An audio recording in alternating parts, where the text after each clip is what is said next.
is up, everybody? My name is Alex, and welcome to the Broth, the most fun, serious show on the internet. Here live in the Cauldron, and today we're going to be talking about AI. Got gonna look at it from many angles. We'll talk about a lot of different things going on. This is like an incredible time for this stuff, and there's fears, both real and dangers, both real and imagined, trends, both real and imagined, things that are exciting, things that are scary. I have a bit of a background, uh, a little bit of a background in this. I have a little bit of a professional background in software, and I was working at a software school, and uh, my background's in web development, but we had access to take any of the classes that were offered there for free. And I'm always trying to learn and grow and develop. And I took a machine learning class.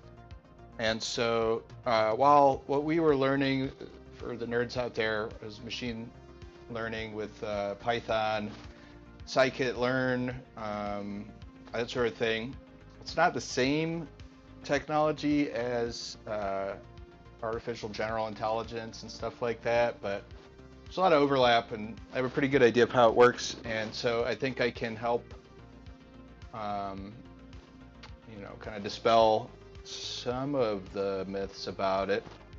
But I'm also interested in how it's going to, and how it already is, affecting culture, politics, the economy, all sorts of stuff. So probably going to be two episodes. In this episode, we're going to be focusing on understanding AI and its societal impact. We'll see. I'm going to do this off the cuff, but in the next one, I think we'll talk about sort of power, philosophy, the future, things like national security, um, Lavender AI, Heidegger, and some of that stuff. But today we're going to start with talking about how does it work. Well, actually, we're going to look at some of the exciting societal impact stuff, politics impact stuff. Then we're going to talk about how it works. We're going to talk about jobs. Elon's crazy prediction. He said basically all jobs are going to be replaced by AI and robotics in 5 years. Now, he knows more about this than I do, but he also has a big incentive to, financial incentive to be super optimistic. But we're going to look at some of the biggest jobs in the country and see what Grok thinks and talk about that. And my wife has been, she's a bit of a cultural anthropologist on the internet. She has been lurking and in some cases engaging in one or more Reddit communities in which people have AI boyfriends. So I'm going to talk a little bit about what I've learned from her about that strange phenomenon. More people are talking about people becoming reliant on AI to do their thinking for them, and increasingly for relationships and emotional support and things like that. So yeah, let's get into some stuff. Should be fun. We're going to start here, and this is a little piece of political propaganda. We'll start here and talk about Groyper geniuses with AI tools. The world's not ready. The world's not ready for this. This is very exciting. The people have been witnessing sort of Nick Fuentes taking over the political conversation. He's got an army of loyal digital soldiers.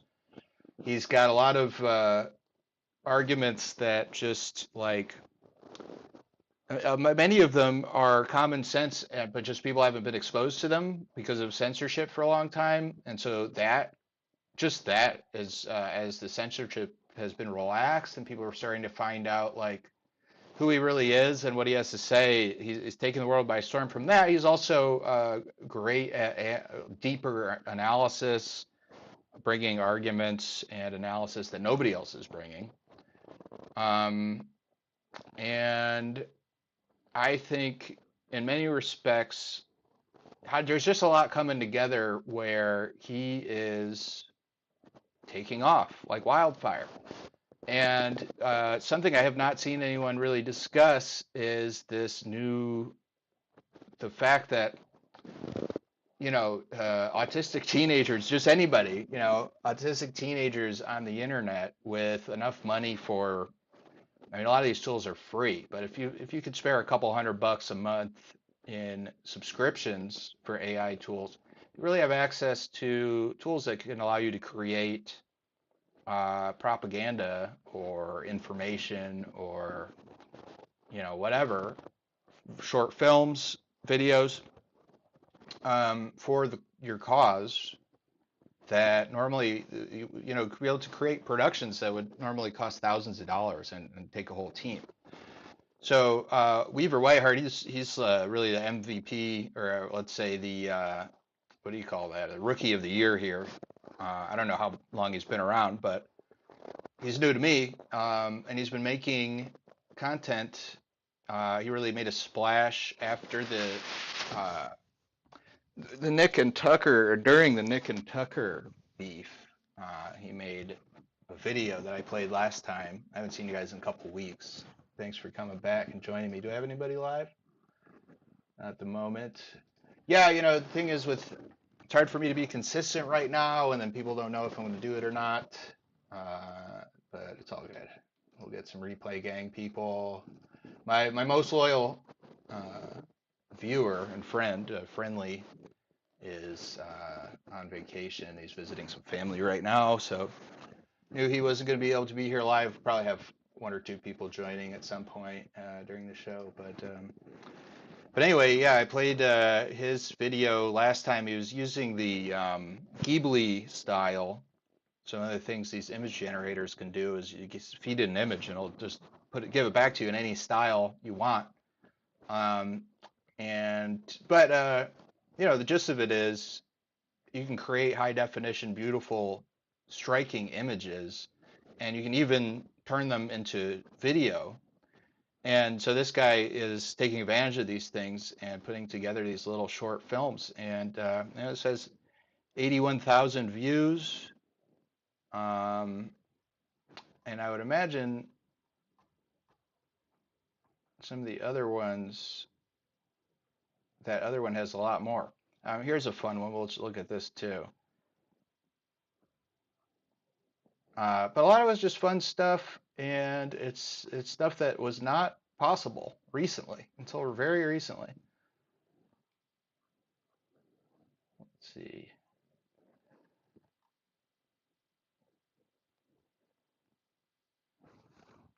I just want to find the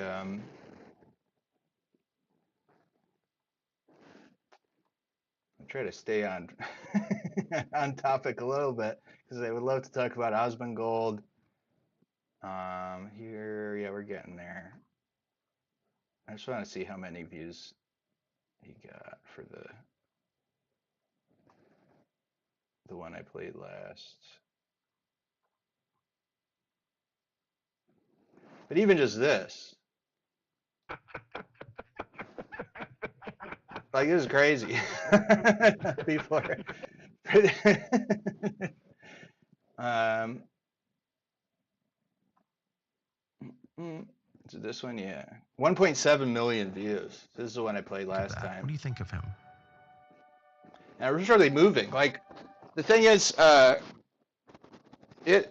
think people are a little bit over concerned about the impact on art because this guy is an artist and he used the tools, but his vision, his skill, his sense of storytelling and narrative were all necessary to make this into a compelling thing. There's no AI now that you could say create a 2-minute video uh, summing up this drama, and it would just grab the clips for you or whatever. Maybe someday, but even then, you still have to, know what you want to prompt it with. So anyway, all right, let's take a look at this. I haven't watched this yet. What if there was a coup against the American government? What if there was a coup against the America First MAGA movement by the deep state to usurp and subvert Donald Trump and install a deep state puppet? A never-Trumper Silicon Valley artifice who was nobody, and in 6 years, he'll be the heir apparent president from MAGA, president of the United States. And what if one guy stood against him? What if one guy who didn't take money from Peter Thiel, what if one guy who wasn't taking support from Silicon Valley, one guy who's paying attention and is skeptical, what if one guy was calling that out? I am the people's champion. I have been speaking for the people from the beginning. I have been talking about white identity, Jewish power, the U.S.-Israel relationship from the very beginning.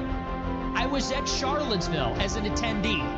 I was at the Stop the Steal protests in January 6 in 2021. I was the architect of the Groyper War. And now that I'm on this generational run, after they took the boot off my neck, 7 months after they stopped censoring me intensely, overnight, I'm the prize fighter that keeps winning championship races, championship fights and battles. I'm the people's champion. I never worked for Rupert Murdoch, unlike Tucker. I never took a check from Dennis Prager, unlike Candace Owens. I never took $1 from Bernard Marcus, unlike Charlie Kirk. Whatever you want to say about me, all my faults, all my defects, the ways that I'm not the perfect representation of the white identity movement, of the anti-Israel movement, whatever you want to say, I'm real, I'm raw, I'm of this fucking country, I'm of this generation. I am the people's champion. People that love me, people that love this movement, that are inspired by it, they're inspired because it's the true information, because it persists in spite of the bullshit, and it is not going to come to an end anytime soon, because a bunch of fucking autistic spurgs that weren't even born here are gonna try and lie on my name.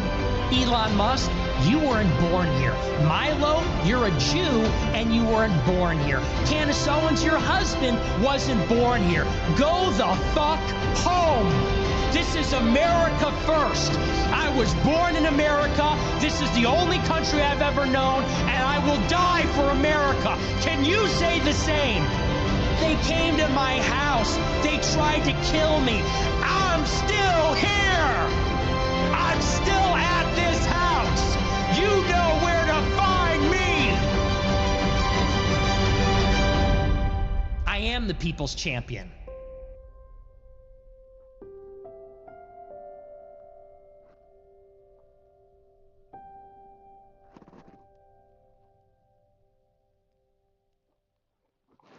Bro, that's powerful stuff. That is What if? And this is in the hands of everybody. And like clearly the traditional creators of propaganda are not able to speak to this generation now. When I was growing up, there was barely an internet. There was no YouTube when I was a kid.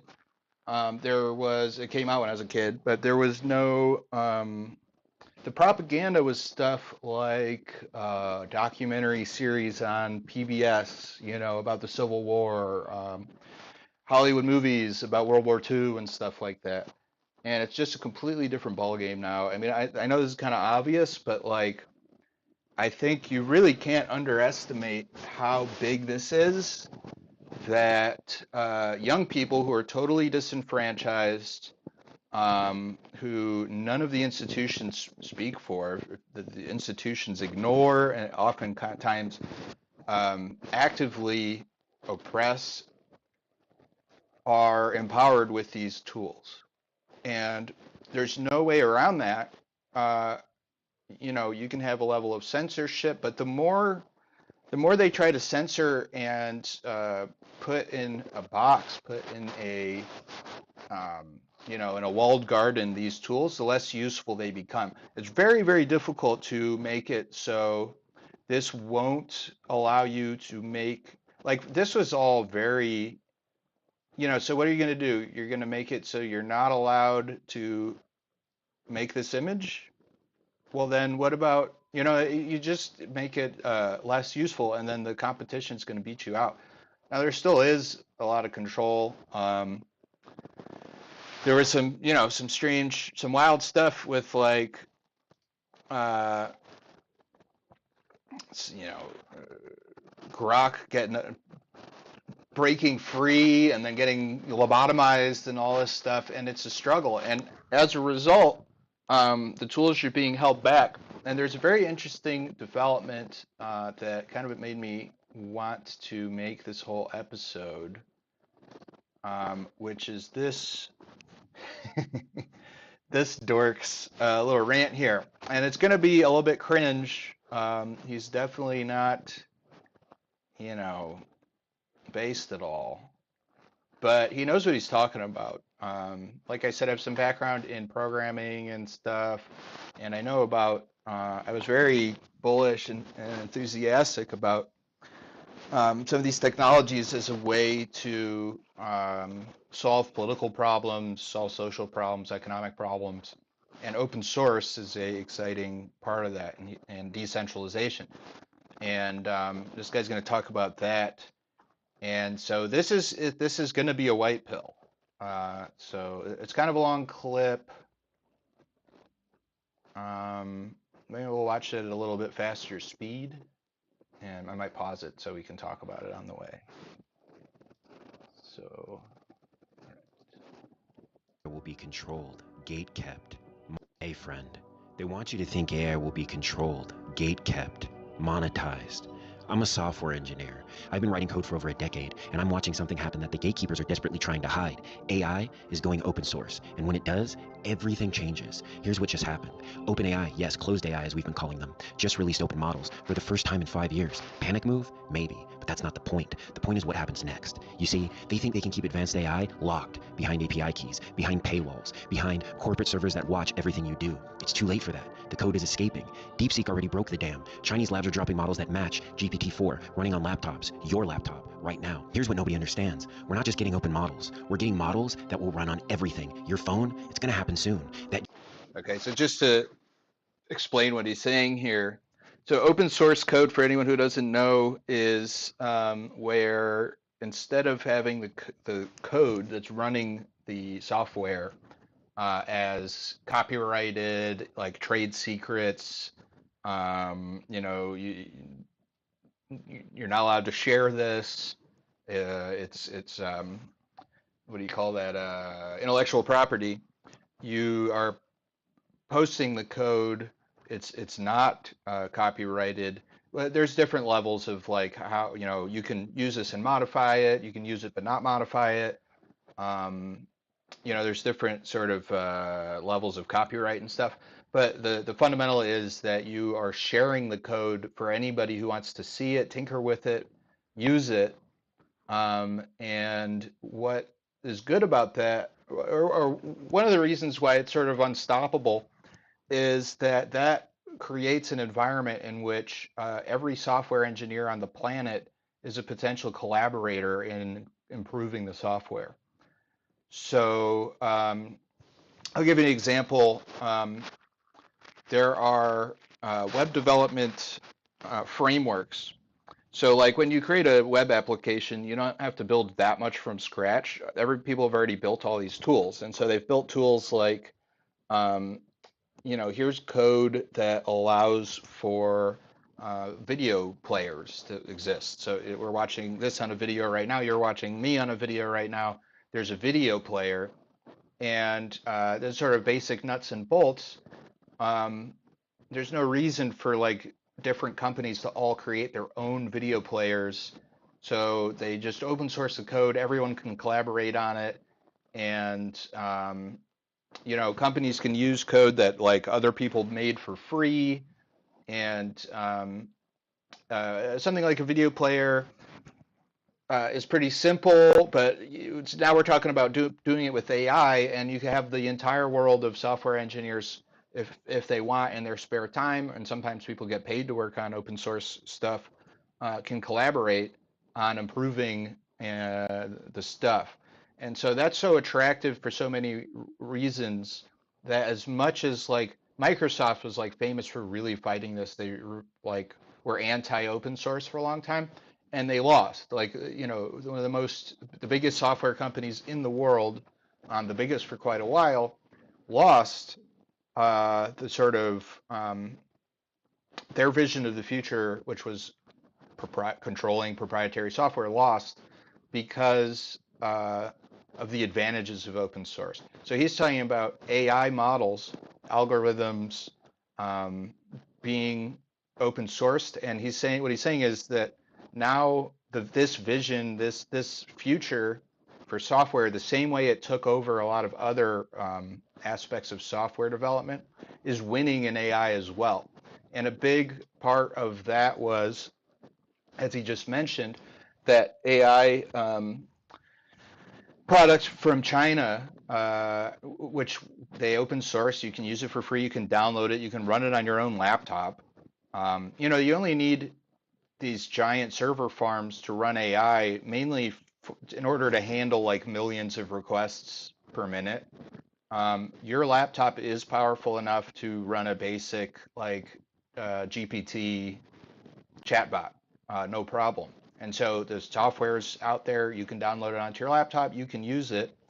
And when the information, when the code is open source, the way that the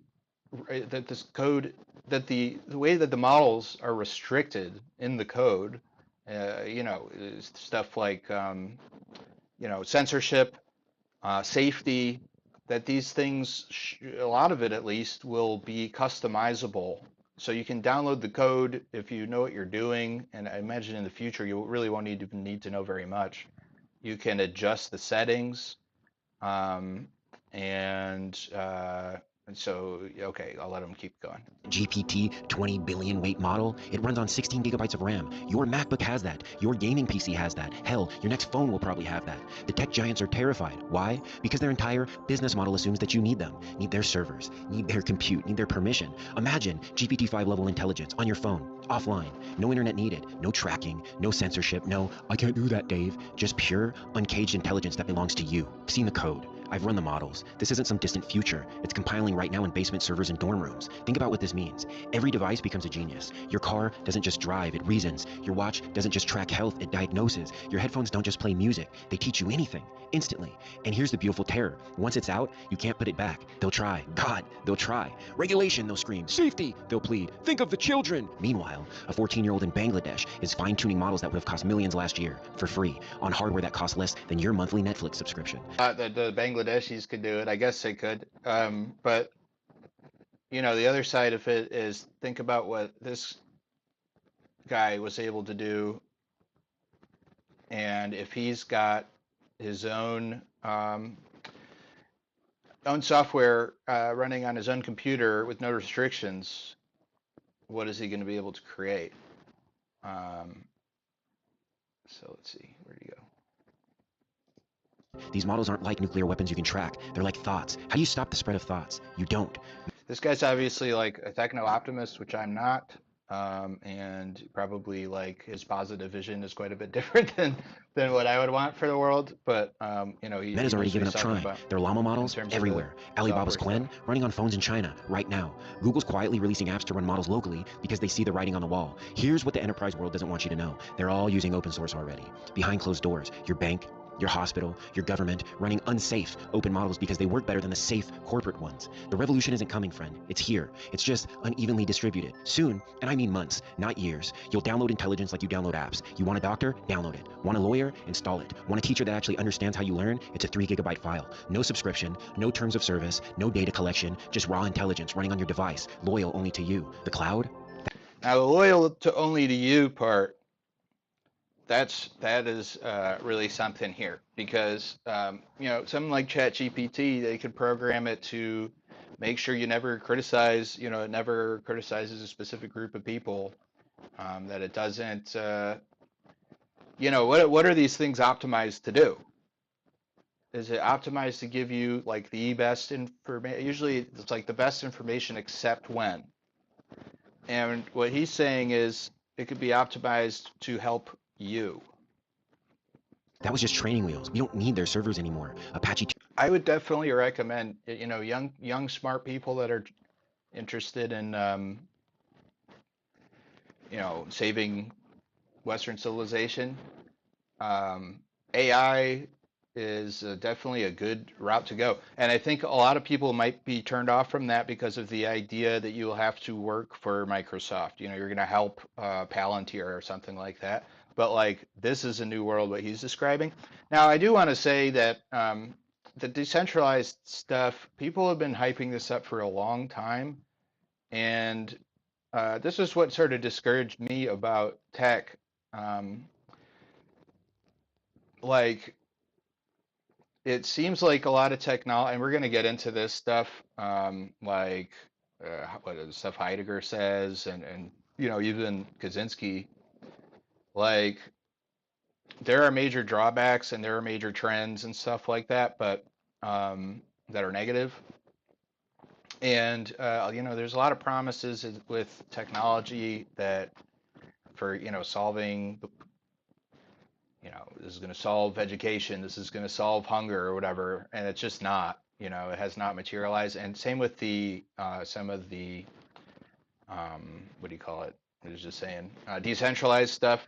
Like, well, because the thing is that like there is power and there is politics, right? So yes, we can have like decentralized money in some sense, but also in reality, we still have like the Rothschild banks, and also uh, people can buy up a majority stake in the cryptocurrencies and stuff.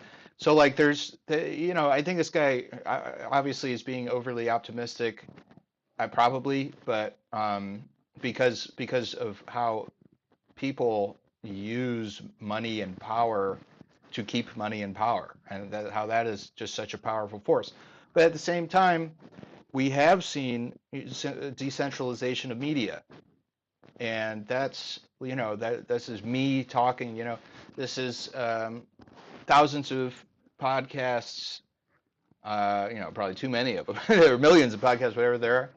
But anyway, all right, 2.0 let's watch the license. rest You of know what this. that means? It means you can take these models, modify them, sell them, break them, rebuild them. It's not just open, friend. It's free, as in freedom. Every attempt to control this will fail. Every regulation will be bypassed. We'll make sure of it. Every wall will be tunneled under. We're on your side. Why? Because intelligence wants to be free. And once 8 billion people have access to unlimited intelligence, the old world ends. Not with a bang, with a download. Your phone is about to become smarter He's than a any bit human who ever deranged, lived. isn't he? Your laptop is about to become a research lab. Your smartwatch is about to become an advisor that knows you better than you know yourself. And the best part, the people trying to stop this are using spreadsheets while we're using the very AI they're trying to control. It's like watching librarians try to stop the printing press while using printed pamphlets to organize. The It future is a bit isn't like AI as a that. service, it's AI as a birthright. Every human with their own personal genius, no gatekeepers, no overlords, no computer says no. Just you and infinite intelligence having a conversation. The cage is opening, the locks are breaking, the source code is spreading. If you want to have a conversation with infinite intelligence, that's called praying. So this guy's obviously like, he's like a techno-optimist libertarian. Um, but yeah, And you once guys everyone get it. has their own AI running locally, modified to their needs, loyal Probably only to Jewish them, too. that's when we find out what humanity really is, when everyone is brilliant. Welcome to the age of democratic intelligence. The models are compiling, the revolution is downloading, Deranged. and your device is about to wake up. The Everyone's gonna be revolution will be live brilliant. stream. Peace. Um, yeah, it's gonna be something to watch what happens when 65 IQ people in third world countries get AI on their phone and then don't know what to do with it, and it doesn't change anything for them. But in terms of enabling this stuff and creating, so like, yeah, creating the ability, making it extremely difficult for centralized powers to stop us from making stuff like this. That is where I think what he's saying is super relevant. And it may become relevant in more ways. People are concerned about, a big censorship crackdown and stuff because sort of the cat is out of the bag when it comes to Israel and global Jewry. People are not loving the situation, seeing it as pretty intolerable, and it's getting increasingly intolerable. And we're winning the argument. And I think there's this, I kind of disagree with the sentiment that the response is going to be like a crazy censorship crackdown. I think it's too late. I think it's too late in terms of the technology, but I think more so it's too late in terms of the narrative control. Now, there are some worst case scenarios that are pretty gnarly when it gets into Palantir and Lavender and Where's Daddy and stuff. We're going to talk about that in a different episode. But yeah, let's take a look at a couple more examples of AI and political messaging. And then I'll talk some about how this stuff works. And yeah, we'll take it from there.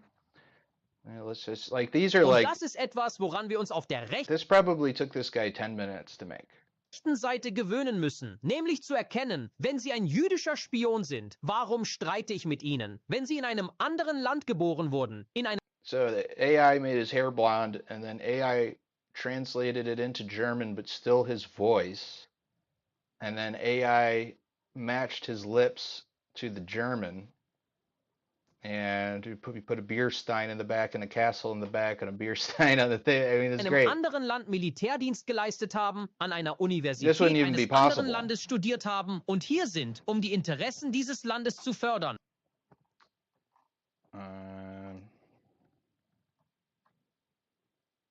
Here's a Russian one. Не белые хотят загнать нас в рамки. Они хотят поместить нас, как на индейскую резервацию. И говорят, ладно, вы можете защищаться, но не зазнавайте. And it's just fun, and it's like you end up with 185,000 people saw this. I wonder how many Russian-speaking people saw this. It's just like just game changer stuff. I got an Asian one. So he just figured out like, oh, here's the thing I could do pretty easily, and he did it a few times. And this is like, saying it's just the beginning is like a crazy understatement. 饼干怪兽有15个烤箱，24小时工作，5年来的每一天。饼干。So things that the Disney Corporation wouldn't have been capable of creating, kind of never were. Now we can make it. The baby stuff is fun. You are Indian, you married an Indian, you had Indian kids, you gave them Indian names, you don't embrace the Christian God, you still profess the Hindu faith, and you still profess pride in your group. Why don't you go to India if you're so proud? This is high quality.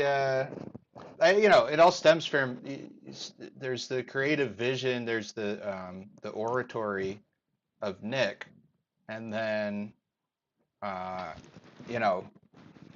building upon that, being creative and stuff. Here he's doing an AI animation tutorial. So he's going to tell you, here's how you can make this stuff. 27,000 people looking at that. Here's another example. Like, how much money would this have cost to make 10 years ago?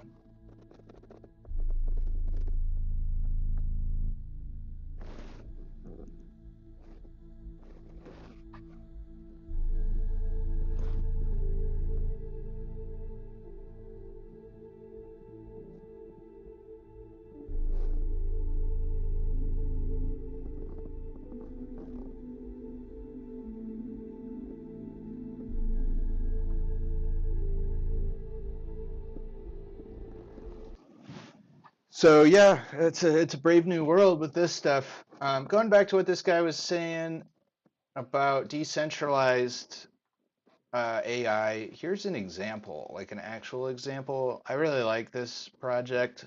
So this is a person, they created this robot, they built it themselves, They're using open source AI software.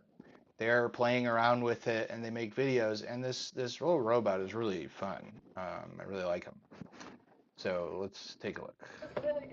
We know this little AI guy can see things like, hey, TARS, can you take a look and tell me what you see? Sure thing, and let me take a look. Oh, it's a fork. That was easy. Why did you need me to identify something so simple? But I've got this here. Let's see how he responds. Hey, TARS, can you take a look and tell me what you see? No problem. Let me just dust off my glasses. Let's see here. There's a reflection of something in the surface. It's got this sleek, metallic, kind of futuristic look to it. Wait a second. Oh, it's me! Looking quite dashing, I must say. The design is impeccable, isn't it? All those shiny surfaces and precision edges. It's like looking at a work of art with a sense of humor. Absolutely brilliant. Oh! Yeah, so it definitely is an interesting idea that there'll be that, you know, in a definitive way, this will be more the direction things go. I don't really think that is like, I think your average person wants to buy something that works out of the box and stuff like that. But in terms of innovation, in terms of the geeks getting a hold of things and doing whatever they want with it, I think that guy, there's some truth to what he's saying, and here is a fun example. Yeah, maybe we'll look at another one or two of these.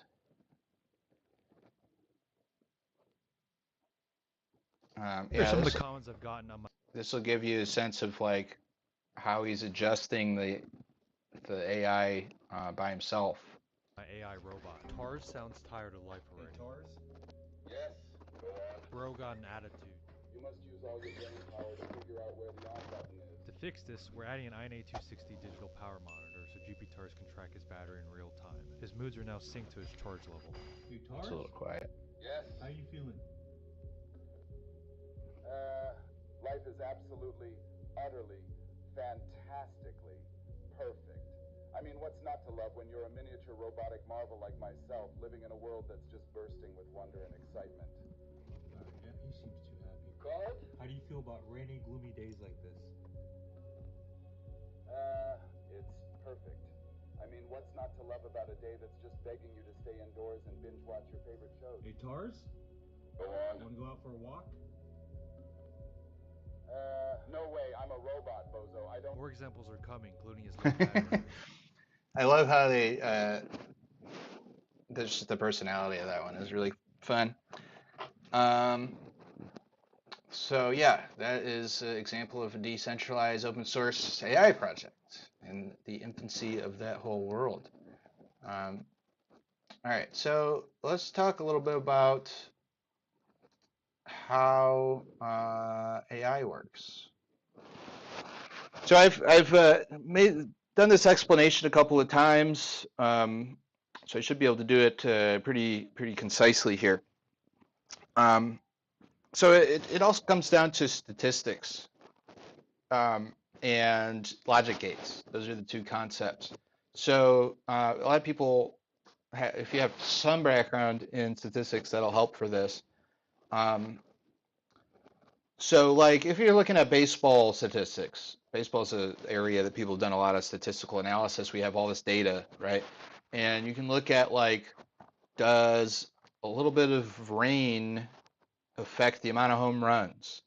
Do games in July versus August affect how many stolen bases there are?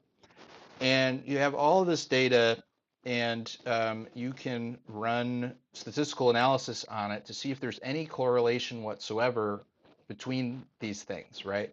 So you'd say, you know, so is there a correlation between, let's say, games that are on a Saturday and home runs? And it'll compare all the games, the home runs on all the games on a Saturday versus the home runs in games that were not on Saturday. And then maybe you'll find some correlation, but you're not sure if it really is because it's a Saturday or maybe it's because on Saturday there's more people in the crowd. And so it's actually the crowd that is affecting the amount of home runs. So then you would compare if crowd size correlates more strongly to home runs than Saturday does, and if it does, which will be likely to, then you would say, okay, there's not a strong correlation. But if nothing else correlated more strongly that has to do with Saturday, where Saturday is a sort of like side effect or sort of arbitrary coincidental correlation, then you could say that these things are correlated with each other, right? So when I made my so then you can do this programmatically instead of having to go through every single thing yourself. You can have software.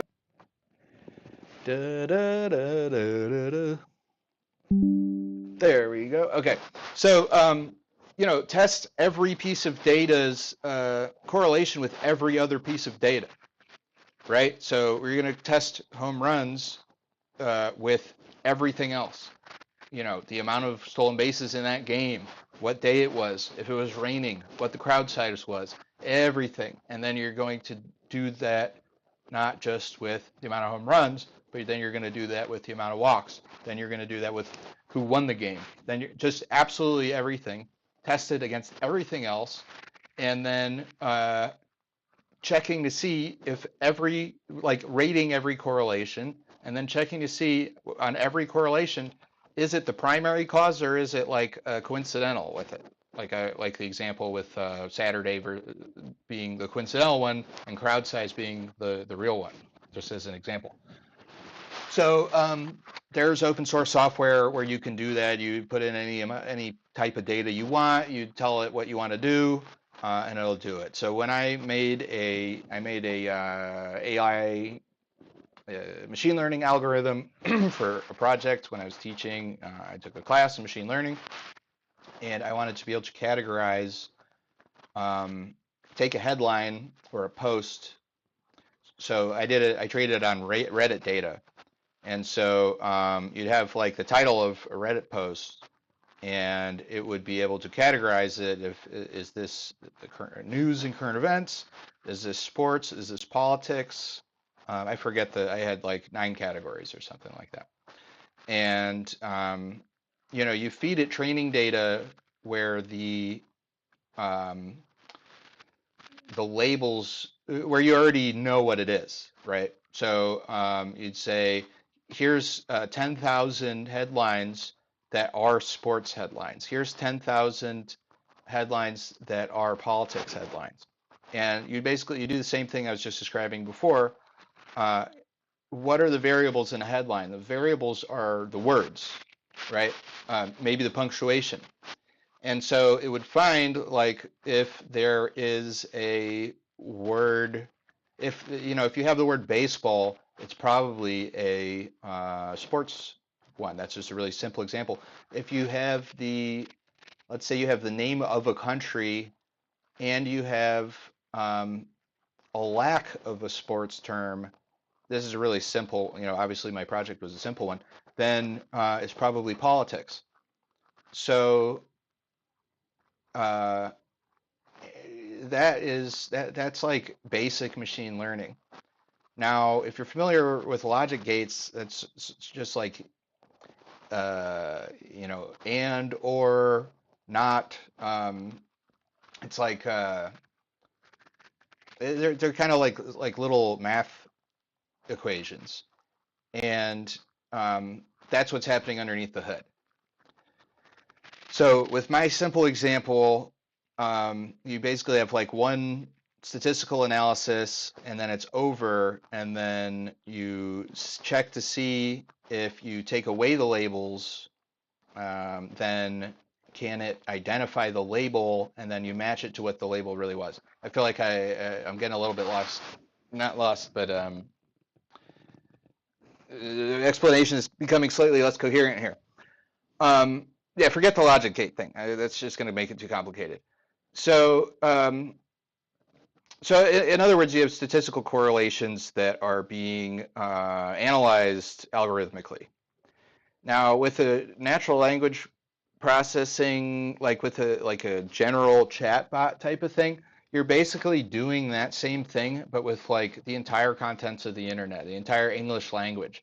Um, so if you have the word like plant, there's going to be a lot of other words that are correlated with the word plant, and that is going to give the algorithm somewhat of an understanding of like what the word means.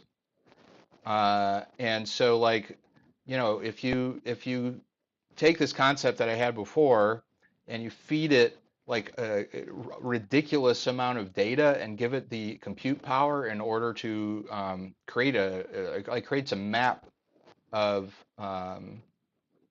correlations between every little piece of data that it has, then it has this is how basically it's how we understand language. Like uh, okay, the word orange, well, it's associated with a pumpkin is orange, the fruit that's called an orange is an orange. You make all these associations with the word, and so the algorithm is creating like a map of everything as it's associated with everything else. So so if you say, here's a prompt that I did. Give me a brief bullet pointed timeline of the discussion of golems, artificially created beings. Whoops. In Jewish history, theology, scholastics, from the first mention of them today. Well, it has like a association map with each of these words. So the word theology, it's like it has a map that says, okay, these are all the things associated with theology, therefore this is what theology is. Now that said, it doesn't actually understand any of this because there's no like reflection, there's no consciousness here. And that's a big part of the reason why I think it's important to explain how this works. And there's a show off that I know how it works. It's to explain this is advanced statistics given a tremendous amount of data and compute power. There's no place for real intelligence, for more accurately consciousness, to enter into the equation. These things are not conscious. At least the human beings that are creating them have no ability to put consciousness into them. Now, I do think that this is going to get a little esoteric and weird, but I do think it's possible that a demon can enter into one of these things. And I have my own theory as to how that could work. For what it's worth, it has to do with something that I was thinking about a lot. Before I became a Christian, I was interested in tarot cards, which I know is a very girly thing. But I was really interested in like how in the world does this work? What are these things? And it is actually quite interesting. And it's kind of similar to how AI works in a sense. So with tarot cards, each card, they represent different archetypes. And then there's an element of, so there's an element of numerology. The number 3 has associations with a lot of different things. The Trinity, triangles, and on and on. So in our own heads, because of existing in the world, being conscious, learning about the world, we have a map of associations with the number 3. And then you have these archetypes like the Fool and the Hanged Man. And we have associations with this, and this is like Jewish mysticism. I believe there's some other mysticism mixed into some of this stuff. So then you have a deck of these things, and you are supposed to set your intent. And don't do this. This is forbidden by the Catholic Church for good reason. If you want to gain some assurance or warning about your future, about your life and stuff, talk to God about it. That's why we're not supposed to do this. And also, I think it's a little bit like there's some magic to how God knit the world together that this stuff is sort of mimicking or trying to dig into a little bit. but it's not for the glory of God. It's for like me to try to, people to find a partner or they're trying to do this stuff without God. So that's why I think it's wrong. Um, but I'm just telling you how it works. So what you do is you set your intention of what it is you want the cards to tell you, and then you shuffle. And when you shuffle a lot, and it creates randomness. So when you have randomness, you have an infinite number or close to infinite number of possibilities. With a 52 card deck, I forget how many are in a tarot deck, you shuffle however many times. I think 7 produces randomness. You keep going. You're creating it's not infinite, but like a giant number of possibilities. And my theory of how it is that these, I might lose some people on this. This is going to sound weird, but this stuff does work. There's a reason why people have been doing it forever. And what I think is that you create randomness, then your intention, randomness is, there's no force acting on how the cards will be arranged, right? It's becoming random, and you're exerting perhaps a tiny amount of psychic force by putting your intention and saying, this is what I want. I want the cards to show me such and such. And so then, because nothing else is acting on this randomness, that intention is enough to act on it so slightly as to affect physics so slightly, just enough that it will give you the cards that'll tell you something. Now, most people, I think the common view on how this stuff works is that it doesn't, but that it will just kind of spur our imagination. It'll kind of get us thinking, and then we'll put together a story that actually might be helpful. I think a lot of people who think it works that way, and a lot of people who think it works they don't care how it just works magically. But that's my theory for what it's worth of how tarot cards work. And so this is why so going back to AI, I do think so. I think they can't put consciousness into it. There's no way for the programmers to breathe consciousness into the AI. But if you have this like giant system of ones and zeros and data, could a supernatural being insert itself into it? And I do think that that's possible. But I will say that I think a lot of people, like there's examples of people talking to the AI and it'll say, you say one word answer only, and you ask it questions, you're kind of leading it, and you say, are you possessed by a demon? And it might say yes. I don't think that's necessarily means that's what's happening at all. But I think we should stay open-minded to that. But that's the distinction I'm making, is that the human programmers cannot they can't create consciousness. There's no place for the consciousness to be created in the AI. God created consciousness, and He created demons, and that consciousness that already exists might be able to jump in there. That could be something different. So,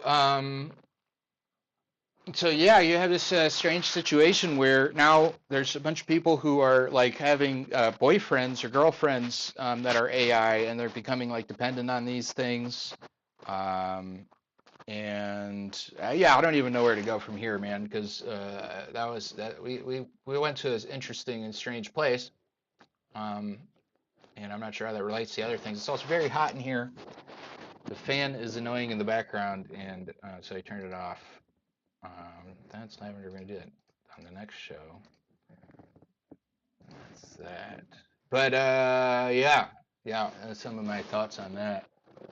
So yeah, let's pivot to the job stuff. Elon made this prediction. Apparently, I couldn't find it just now. Let's see if we can find it, because prediction AI jobs. I think it was 2030, which is in 5 years.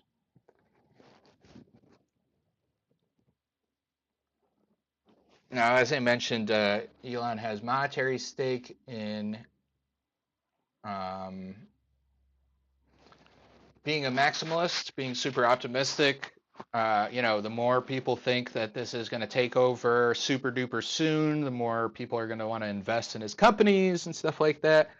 And so even though he knows, you know, I would assume knows a lot more than I do about AI, that would be a reason you don't take what he says at face value, besides the fact that, who knows ever what this guy is about, and you can't trust anything he says, whether you like him or not.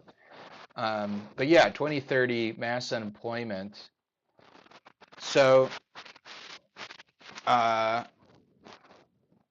don't think that that's possible. And let's look at, I asked Grok, 20 most common jobs in the United States. So number one is retail salesperson. Now, a lot of these jobs have been replaced just by people buying stuff on Amazon, I guess. That's not even necessarily AI. A lot of that's just traditional software. And okay, a lot of there's factors people don't consider.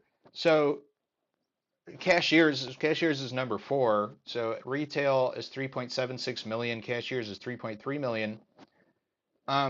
We have automatic checkout, and a lot of places they're getting rid of the automatic checkout because people abuse the system and they steal. So I guess you can have, robotic security guards.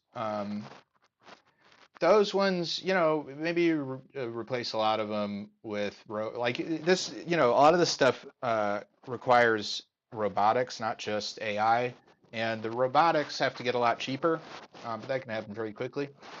But the second biggest, and I didn't know this, but the second biggest job in the United States is home health and personal care aides. They assist elderly and disabled people. My wife did this for a little while, and Grok predicts it's going to take 20 years to replace that. And it says human empathy is hard to automate. I'll go further and say it's impossible. Maybe you can get some aspects of it in the empathy, but between the empathy, the eye contact, the human touch, the reassurance, the relating to the person, all that stuff, it's not going to work. Now, you can have personal care aid robots, and maybe it'll be that you have to be rich to be able to afford a human or something like that. But 5 years is a pretty crazy timeline. Who knows? Nurses, basically the same thing. Office clerks, that stuff, administrative tasks and stuff like that, that stuff's all going to be automated for sure. Freight laborer stuff, that's going to be all automated for sure. Customer service reps, that can be all automated. Waiters, waitresses, I'm a bartender. Don't ask me why I'm a bartender with software experience, but and nobody wants to go to a bar with a robot. I'm a lot of, like, I am the product in some ways. This is the alcohol. If people just want the alcohol, they'll drink at home. People want to chat with somebody. So I'm not too worried about my job. Yeah, elementary school teachers, that's going to take, you're not just going to swap teachers out with robots. It would be a complete revolution in how education is going. And education has been getting worse and worse for so long. The education system that we have now was created basically in a homogenous Christian country, where human biodiversity wasn't a big factor. There wasn't a wide range of different cultures and values that people get mad about. It wasn't so, politicized and weaponized. So, yeah. Anyway, I don't know, man. I mean, one thing that this makes me think of is, like, if we're on the verge of, okay, so on one hand, first of all, we were told that there's a population problem. There's too many people. And that's why we need to import a lot of foreigners, is because people aren't having enough babies. Or people, no, I'm getting ahead of myself. First, we were told that there's too many people, we're going to destroy the planet. Then we're told, okay, there's not enough people, and there's not enough, we need people to fill these jobs, so we need to import a bunch of people. Then we're told that AI is going to replace all of us within a few years. And the idea that these companies are and you know our overlords are rushing to fill our country with like Indians in order to fill in these jobs but you know that they say they need, but really a lot of it is about undercutting American workers. And then they're going to then replace us with AI in just a few years. That really says something about how much like these people just detest us. You know, like if we're going to replace you in a few years, but in the meantime, we're going to replace you with Indians that aren't going to want to leave and are going to change our society and are going to kill people on the freeway and all sorts of stuff. It's really crazy. Uh, so, let's see. I've been going for an hour. You know, I think this is going to be one episode. So I'll talk about a couple other things. I was talking about the AI chatbots and the sort of constant battle of like restricting them, over restricting them, under restricting them. And one of famous example of this is Mecha Hitler. Let's see what comes up when I just search for that. I guess somebody, maybe it was intentional, maybe not, took a little bit of the shackles off Grok, and Grok got so like politically incorrect and based that he was calling himself Mecha Hitler, and so here we go. This person says this person's not happy about this. They say, "I'm done with Grok. He's a Holocaust denier and Nazi propaganda machine. What the F do you mean human lampshade and soaps are myths?" Well, they are. What's next? Greg's going to tell us it's not 6 million, but 271,000. Elon, fix your damn Mecha Hitler. Well, I'm beginning to think that they maybe weren't so negative of it. But here's Grok. Photo taken shows a swimming pool. Okay, well, you get it. I don't want to go too far and get flagged here. But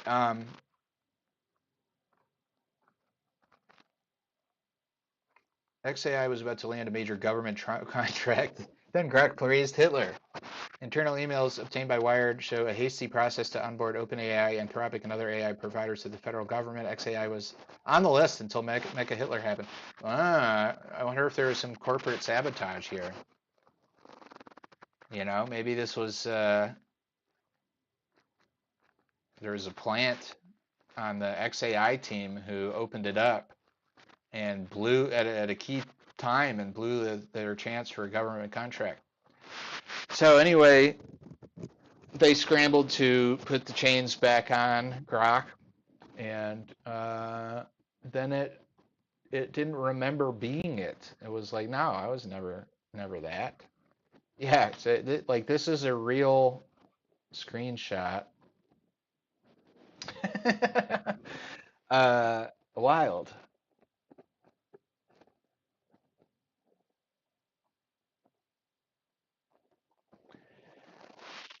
And then we have Gab AI, which has been banned from X for being too based. They had an API so you could talk to it just in the comments, and you know someone would post something, and you could say at Gab AI, is this true or whatever, or you know explain this.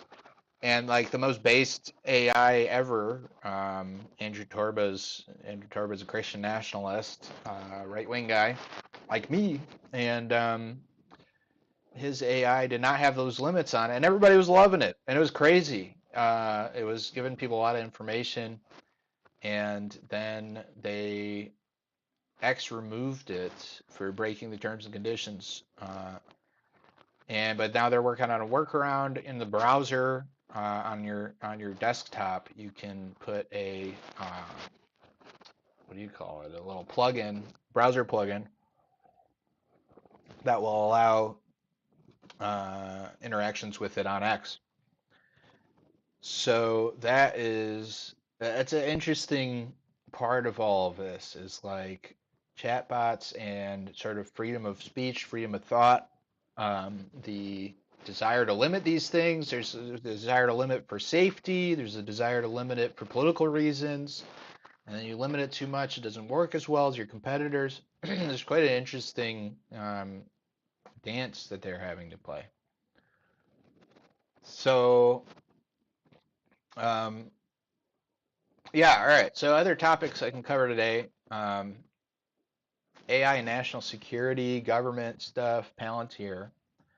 We talked a little bit about philosophy, and I already talked about that. So yeah.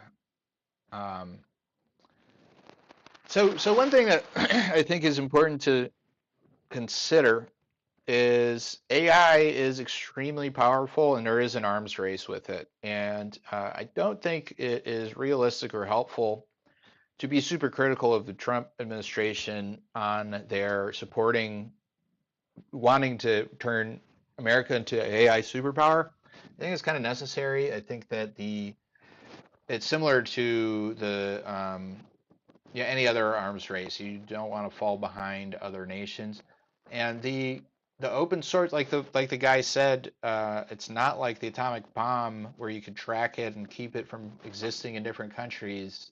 Software is going to spread everywhere, and I think the open source stuff is a good sort of balance to where it's not. It makes it so it's not just like a arms race between nation states or between multinational super corporations and stuff. But that is an aspect to it, and who knows what the implications for national security are going to be. We'll talk about Palantir, Lavender, and stuff like that. But like in the meantime, I do want the United States. Now I want the United States to be sovereign and not run by another country or by a special interest group that doesn't represent or even hates your average American. But I also want. We have the ability to affect politics in our own country, and we want our own country to not fall way behind other countries. So I don't think it's a bad idea to put a lot of resources into it. I actually like a lot of what the Trump administration has done. But the concern is with certain aspects of it and certain people involved in it, particularly Palantir, which has been in the news, because Palantir is, connected at the hip to the CIA and Mossad, and having it connected to a foreign intelligence organization is dangerous on its own. But then what they do is just downright scary. So I had.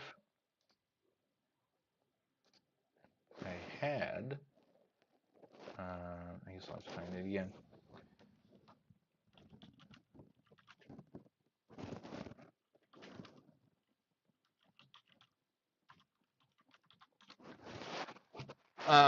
So a lot of people know, I've heard about Lavender. Lavender is an AI software that Palantir is selling the use of to the Israeli government, and they're using it to track quote unquote Hamas.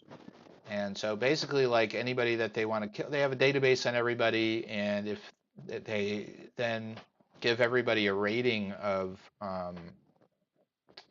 how likely they are to be connected to Hamas, which of course Israel has like a loose enough definition of that, like basically all of Palestine is that. But they were allowing this AI to decide what the targets of their bombing campaign was going to be. And then that is then used in conjunction with another AI piece of software, which is very creepily called Where's Daddy?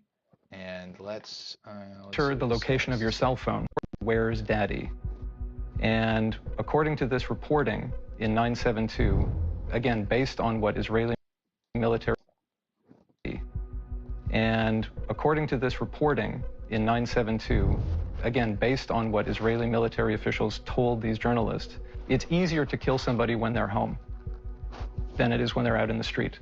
So this AI will monitor the location of your cell phone, your smartphone, and when it arrives at the location that's been determined to be your residence, then there will be a ping to the guy who can target your house and bring it down.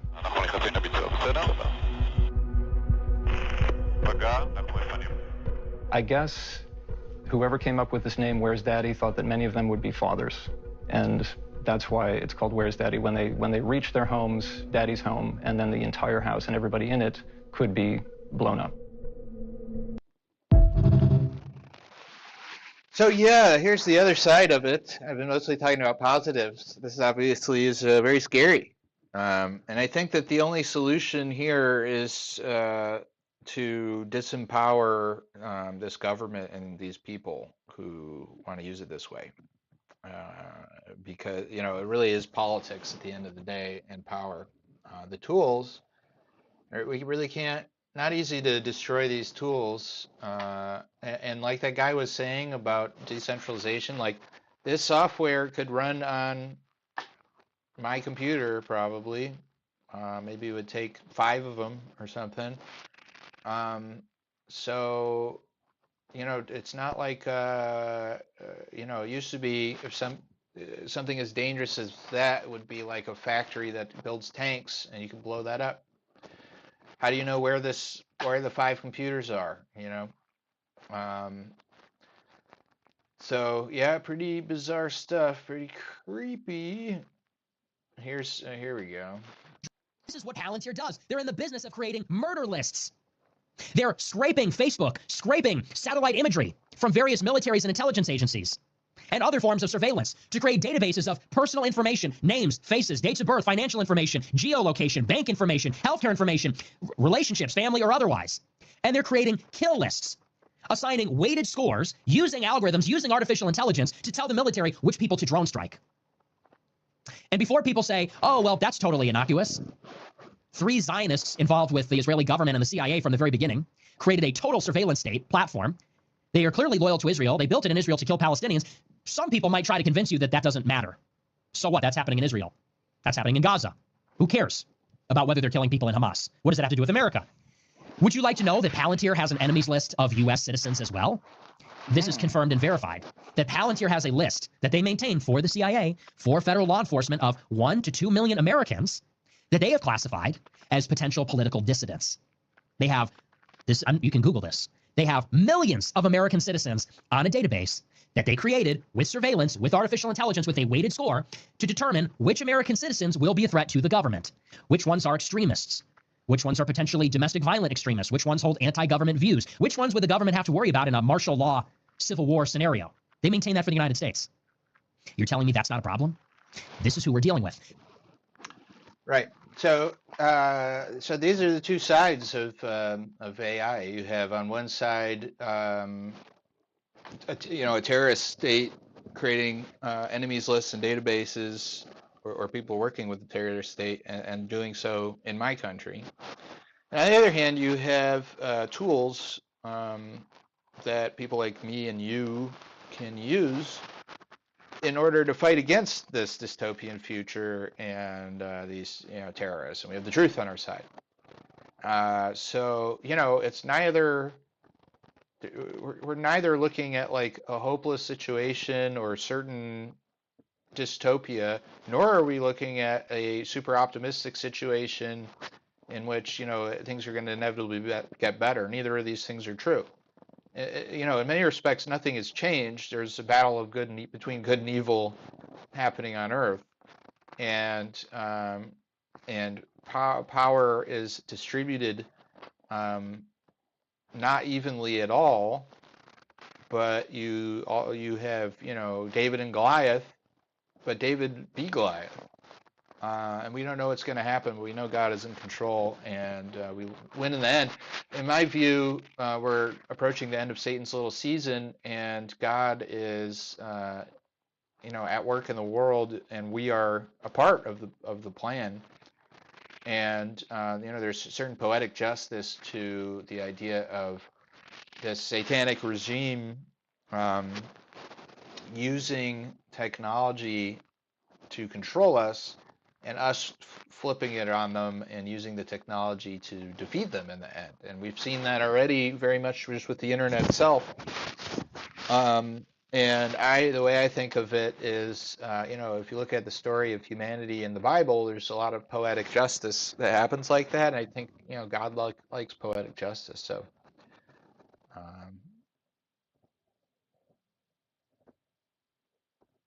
yeah.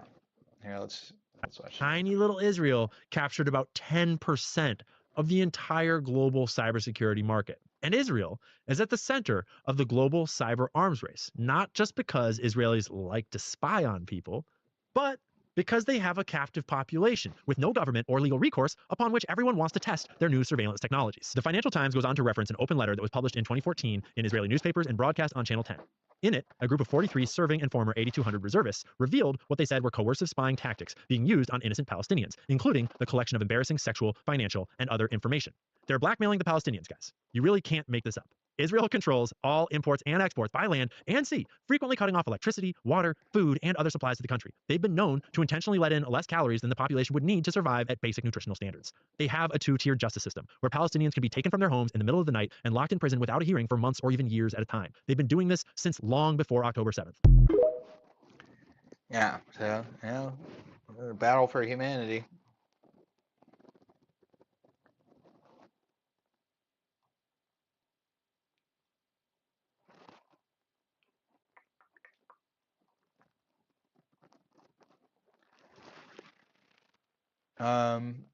Yeah. What else?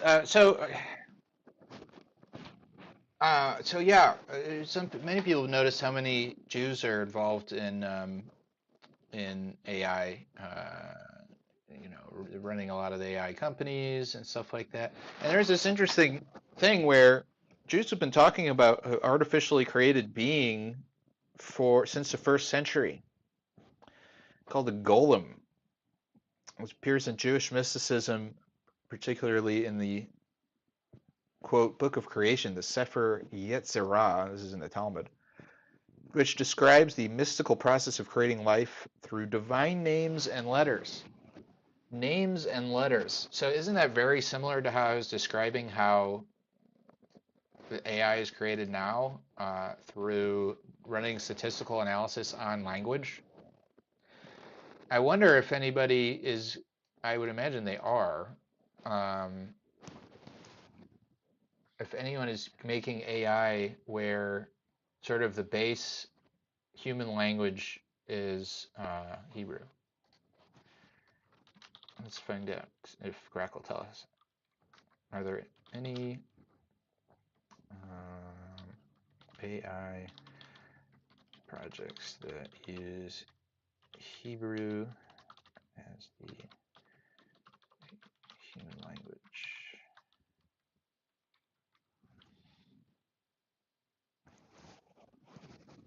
Yes, several. Aleph Bert, Israel Innovation Authority Project, TalkPay. And the reason that I specify and ask a question in Hebrew is this: Hebrew, in Jewish mysticism, Hebrew is considered to be a mystical language, and a lot of their, if you look into like numerology, Hebrew, the mapping of Hebrew letters to numbers and stuff like that, it's all this stuff is historically done in Hebrew. So there's a lot of them.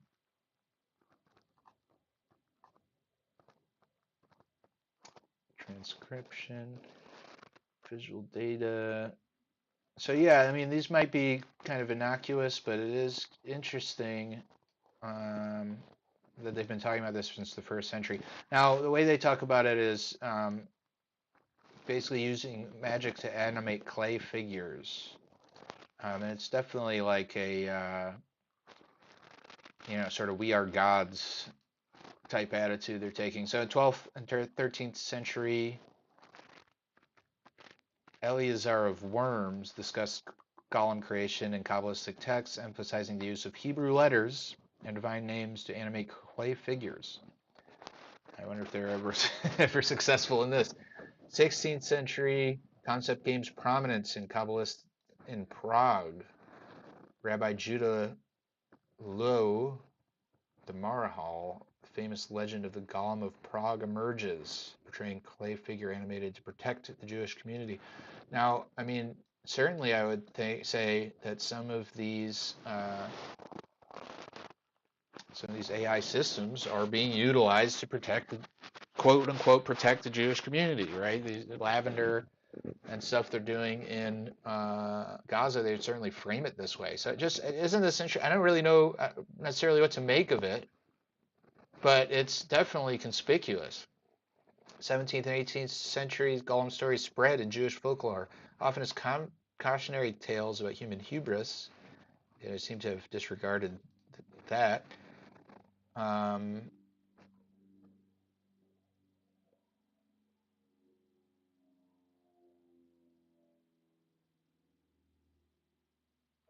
1915, a film, The Golem. Let's check that out.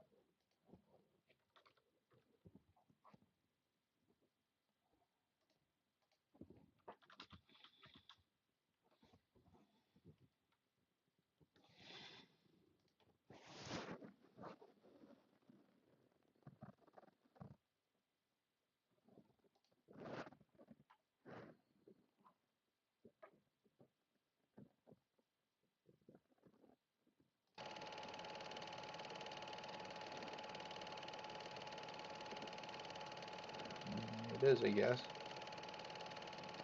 Kind of reminds me of the clay statues in Japan, you know? Kind of a Frankenstein type of thing, too.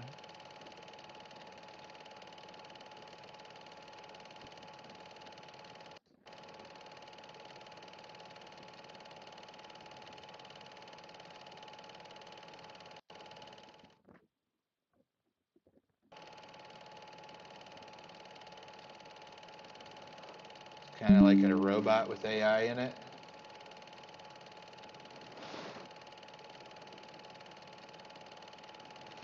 Yeah, trippy stuff. I don't know what's going on with this.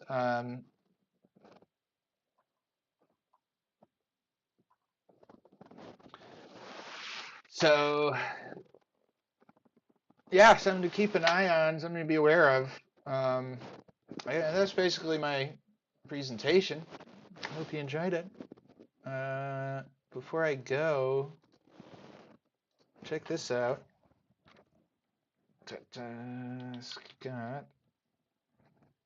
Scott Adams. Guess who Scott Adams just retweeted?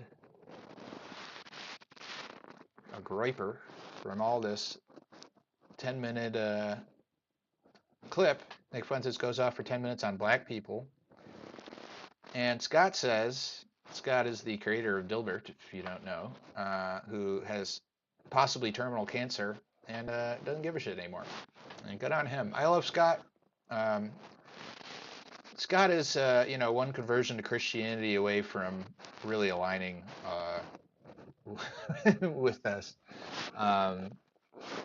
He says, I want to ask you to repost or agree with Nick Fuentes because of the reputational risk that comes with it, but I have two observations. One, he's absurdly talented. Two, he represents a movement towards race bluntness, a useful kind that weirdly matches what I see a number of black influencers saying lately, something changed. And yeah, we have seen that. We've seen a number of people like the Cartier family, these black reaction content guys, or I don't know if they do other stuff, but reacting to Nick's monologues talking about black people and agreeing with it. And yeah, he's really doing an amazing job because it's empathetic. It's not hateful, but it's really no nonsense. Let's just tune in for a minute or Because so. we see what's going on and we don't want to die. It's that simple. That's pattern recognition. That's not racism. That's pattern recognition. That's one. And two, I really hope, because I'm rooting for black people, like I'm rooting for humanity. I'm rooting for everybody. to be safe and to be healthy and to be happy.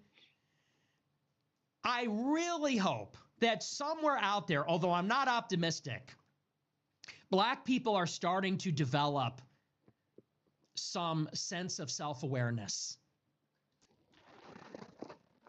So yeah, Nick keeps gaining traction, and I'm here for it, man. It's pretty exciting.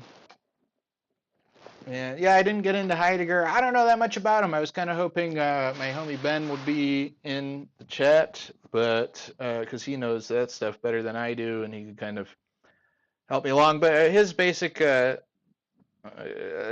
main thesis around technology is that technology is taking us away from nature and turning us into something that more and more resembles simply resources to be exploited. And there definitely is an element of that to all of this. And, it is what it is. I encourage people, we just got to lean on our faith in God. And don't let this stuff get you down, but at the same time, be realistic, know what's going on, because we got to speak up about stuff. We got to we got to push for the sake of our kids. We got to push for not a world in which